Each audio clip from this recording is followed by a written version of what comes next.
ভাবুন তো, এই বিধ্বংসী পরমাণু বোমা তৈরি করতে ঠিক কতটা খরচ হয়, কতটাই বা সময় লাগে এর নির্মাণে, আর এর পেছনে সেই সব অজানা শিহরণ জাগানো গল্পগুলোই বাকি। স্বাগতম জানা অজানায়। আজ আমরা ডুব দেব পারমাণবিক বোমার সেই সব গোপন তথ্যের গভীরে, যা জানলে আপনি চমকে উঠবেন।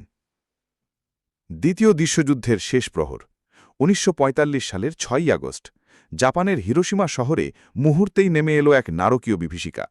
লিটল বয় নামের এক পরমাণু বোমা শুধু একটা শহরকেই ধ্বংস করেনি, বদলে দিয়েছিল যুদ্ধের গতিপথ, মানব সভ্যতার ইতিহাস। ঠিক ৩ দিন পর নাগাসাকিতে আঘাত হানে ফ্যাটম্যান নামের আরেকটি বোমা। এই দুটি বিস্ফোরণ পৃথিবীকে প্রথমবার দেখিয়েছিল পারমাণবিক অস্ত্রের আসল ক্ষমতা, এক অচিন্তনীয় ধ্বংসলীলা।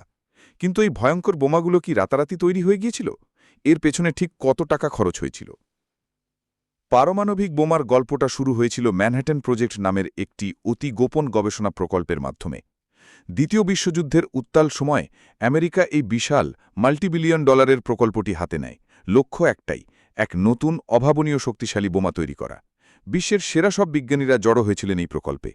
প্রথম পারমাণবিক বোমা তৈরির জন্য ১৯৪২ থেকে ১৯৪৬ সাল পর্যন্ত এই